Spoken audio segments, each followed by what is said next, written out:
ஓம்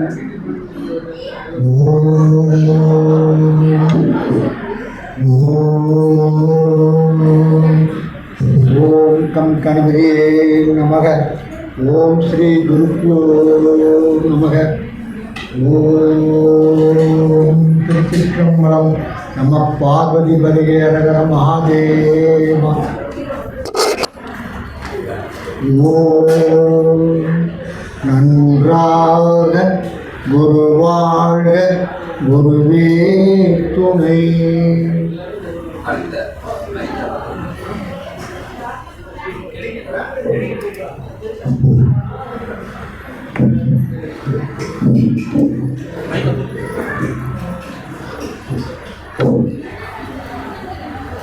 அண்ணன் கூறியபடி ஒரு 10 நாளைக்கு முன்னாடி எனக்கு இந்த வள்ளலாரை பற்றி அண்ணன் பேசுவதற்கு வாய்ப்பு கொடுத்தார்.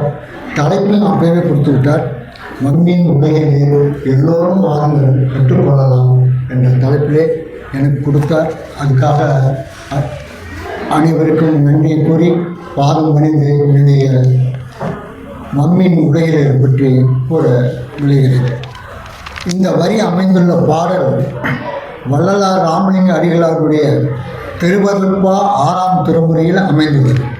இந்த பாடலை பற்றி சிந்திக்கும் பொழுது கீழ்கண்ட கருத்துக்களை என் மனதில் உதிக்கின்றன. முதலில் நாம் இந்த பாடலை பாடுவோம். நினைந்து நினைந்து உணர்ந்து உணர்ந்து நெகிழ்ந்து நெகிழ்ந்து அன்பே நிறைந்து நிறைந்து ஊற்றலும் கண்ணீர் அதனால் உடம்பு நனைந்து நனைந்து அருளமுதே நன்னிதியே ஞான நடத்தரசே என்னுரிமை நாயகனே என்று வணைந்து வணைந்து ஏத்துதும் நாம் வம்மினும் உலகியலே. மரணமில்லா பெருவாழ்வில் வாழ்ந்திடலாம் கண்டே புனந்துரையேன் பொய்ப்புகளேன் சத்தியம் சொல்கின்றேன் பொற்சபையில் சிற்சபையில் புகுந்தரணும் இதுவே என்ற பாடலில் நாம் இப்பொழுது பார்க்க போகிறோம். உயிர்களாகிய நாம் நமது ஆதாரமாகிய இறைவனை இறைப்பொருளை அடைவது மட்டுமில்லாமல் தவிர்க்க முடியாத மரணத்தை முடிவாக கொண்ட இந்த உலக வாழ்விலே மரணமில்லா பெருவாழ்வு என்ற மனநிலையை அறைகூவல் விடுக்கிறார் நம் வள்ளலார் சுவாமிகள். இறைவனை இறைப்பொருளை அடையும் மார்க்கத்தையும் படி கற்களையும் நிறைந்திருக்கிறது இப்பாடல். மேலும் மனமாகிய அந்த கரணம் முதல் உள்ளம் வரை உயிர்களிடத்தில் ஏற்படும் முயற்சியானது இறைப்பொருளை அனுபவிக்கும் பொழுது அந்த அனுபவமானது உடல் அளவிலும் வெளிப்படாமல் போகாது என்ற சாஸ்திர உண்மைகளையும் இப்பாடல் விளக்குகிறது. மேலும் இறை வாழ்க்கையை நோக்கிய நம்முடைய முயற்சி ஆரம்பிக்கப்பட வேண்டிய தருணம் எது என்றும் இப்பாடல் உரைக்கிறது. வாருங்கள் வள்ளலாருடன் நாம் அனைவரும் இணைவோம். வாடிய பயிரை கண்ணுவதெல்லாம் வாடினேன் என்பதும் ஜீவ காரணம் என்பதும் சமரச சுத்த சன்மார்க்க சத்திய சங்கம் என்பதும் சத்திய தர்மசாலை என்பதும் அணையா அடுப்பு என்பதும் நிறைவான ஜோதி வழிபாடு என்பதும் பூட்டிய அறைக்குள் ஜோதி சொரூபமானார் என்பதும் வள்ளலார் ராமலிங்க அடிகளாரின் வாழ்க்கையின் சிறப்பு அம்சங்கள். 1823ஆம் ஆண்டு அக்டோபர் மாதம் 5ஆம் தேதி நமது சிதம்பரத்துக்கு அருகில் உள்ள மருதூர் என்ற கிராமத்தில் ராமையாபிள்ளை மற்றும் சின்னம்மி தம்பிதேருக்கு மகனாக அவதரித்தவர்.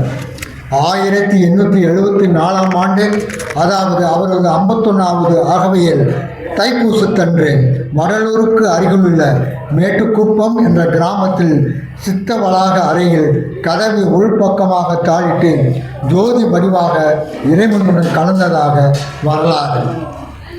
பூட்டிய அறையில் நுழைந்த வள்ளலார் அருவமாக மறைந்தார் என்று ஆங்கிலேய அதிகாரிகள் உறுதி செய்த ஆவணங்கள் இன்றும் உள்ளன.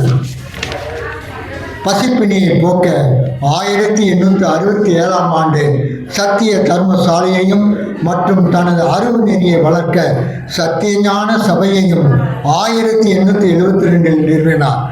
ஆரம்பகால கட்டங்களில் சனாதன தர்மத்தில் கூறப்பட்டுள்ள உருவ வழிபாட்டில் இன்பம் கண்ட வள்ளலார் சென்னையில் உள்ள கந்தக்கோட்டத்து முருகனை வழிபட்டு ஒருமையுடன் நினைந்து திருமலரடி நினைக்கின்ற உத்தமர்தம் உறவு வேண்டும், உள்ளொன்று வைத்து புறமொன்று பேசுவர் உறவு களவாமை வேண்டும் என்றும் பிரார்த்தனையில் மகிழ்ச்சி அடைந்தார். திருவொற்றியூர் புற்றிடம் கொண்ட சிவபெருமானிடத்தும் வடிவுடையம்மன் மீதும் ஆறாத காதல் கொண்டவர். படிப்படியாக அருவுருவ மற்றும் அருவ வழிபாட்டில் முன்னேறி ஜோதி வழிபாட்டில் நிலை பெற்றவர். அவருடைய இறுதி பாடலான அருட்பெருஞ்சோதி அகவல் கருக்குடின் கிராமத்தில் ஒரு மணியக்காரரின் வீட்டில் தங்கியிருந்த சமயத்தில் எழுதப்பெற்றது. அந்த சமயத்தில் நடந்த அற்புதம் தண்ணீரால் விளக்கெரிய செய்த நிகழ்ச்சியாக பேசப்படுகிறது. வள்ளலார் ராமலிங்க அடிகளார் பாடிய பாடல்கள் மற்றும் படைப்புகள் 6ஆம் திருமுறையில் தொகுக்கப்பட்டு நமக்கு கிடைக்கப்பெற்றது. முதல் 5 திருமுறைகளில் அன்றாட வாழ்க்கை நடைமுறைக்கு தேவையான சிறந்த உணவு பழக்க வழக்கங்கள், சிறந்த இல்லற வாழ்வு அமைவதற்கான குறிப்புகள், ஆரோக்கிய வாழ்க்கைக்கான மூலிகை மற்றும் மருந்துகள் ஆகியவற்றின் குறிப்புகள் மற்றும் புலால் உண்ணாமையின் சிறப்பு, சித்த மருத்துவத்தின் சிறப்பம்சங்கள் என்பது மட்டுமில்லாமல் அவருக்கு பிடித்த இறை உருவமான முருகன் மேலும் வடிவுடையம்மன் முதலிய நிறைவுரிய வழிபாட்டு போற்றி திருப்பாடல்களாக தொகுக்கப்பட்டது. 6ஆம் திருமுறையில் இறைவனே இறைப்பொருளே ஜோதி சுரூபமாக எங்கும் நிறைந்துள்ள அளப்பெரிய ஆற்றலாக மற்றும் இறைப்பொருளின் சிறப்பம்சமான என் குணத்தையும் விளக்கும் முகமாகவும் பாடல்கள் அமைந்திருப்பதை காணலாம். நான் எடுத்துக்கொண்ட இந்த பாடல் 6ஆம் திருமுறையில் இடம்பெற்றுள்ளது. இந்த பாடலில் மரணமில்லா பெருவாழ்வு என்பதை பற்றி சிந்திக்க வேண்டியுள்ளது. மரணம் என்ற ஒன்று தவிர்க்க முடியாத ஒன்று. மரணத்திற்கு பிறகு வாழ்வு என்று ஒன்றும் இல்லை என்னும் பட்சத்தில் மரணமில்லா பெருவாழ்வு என்பதை பற்றி யோசிக்க வேண்டியுள்ளது. நமக்கு கிடைத்த இந்த உடலுடன் வாழும் பொழுதே தவிர்க்க முடியாத மரணத்தை பற்றி அச்சம் அகன்ற மனநிலையை, முக்தியை இங்கே குறிப்பிடுகின்றார் என்று நாம் ஊகிக்கலாம். இந்த மனநிலையை அடைவதற்கு மனம் அந்த மனநிலையை அடைவதற்கான விருப்புடனேயே இருக்க வேண்டும் என்பதை உறுதிப்படுத்தவே நினைந்து நினைந்து என்கிறார். அந்த பெருநிலையை பற்றி நினைப்புடனே வாழ்நாள் கழிய கழிய அந்த நினைப்பு உணர்வு மயமாக மாறி உறுதியான புத்திபூர்வமான நிலையை அடைந்து உள்ளமாகிய அந்த கரணத்தில் நிகழ்ச்சியை ஏற்படுத்தும் என்கிறது இந்த பாடல்.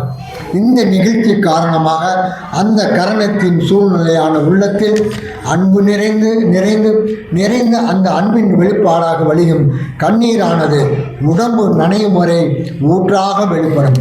அந்த அன்பானது இறைவனுடைய மேன்மைகளை பற்றி மட்டுமே வெளிப்படுத்தும் என்பதே அருளமதே ஞான நடத்தரசே என்னொருமை நாயகனே என்ற வார்த்தைகள் உறுதிப்படுத்துகின்றன. இப்படி இறைப்பொருளின் பெருமைகளை பேச பேச பாட பாட நினைந்து உருக நம்மிடம் பணிவும் பொறுமையும் சாந்தியும் நிலவும் என்பதே வணைந்து ஏற்றுவதும் என்ற வரிகள் வர்ணிக்கின்றன. இத்தகைய மனநிலையை அடைய முடியும் என்ற சாத்தியக்கூறு பற்றிய நினைப்பே இல்லாமல் கண்ணால் காண்பதும் காதால் கேட்பது மட்டுமே உண்மை என்ற விரிய சுகத்திலே வாழ்க்கையை கழிக்கின்ற மனித உயிர்களை அழைக்கும் முகமாக மம்மின் உலகிலேயே என்று வள்ளலார் பெருமான் இந்த சாத்தியக்கூறை பெருவாழ்வு வாழ முடியும் என்ற உறுதிமொழியை அளிக்கின்றார்.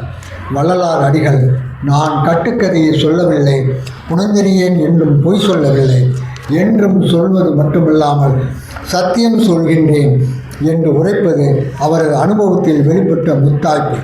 பொற்சபை சிற்சபை என்பது அந்த இறைப்பொருள் தன்னை வெளிப்படுத்திக் கொள்ளும் வீடங்கள். அரைக்கூவல் விடுக்கும் வள்ளலாரின் திருவடி பணிந்து இந்த கணம் முதல் இறை அருளை பெற நினைந்து இந்த நினைப்புடனே வாழும் பாக்கியத்தை நாம் அனைவரும் பெறுவோம். ஓ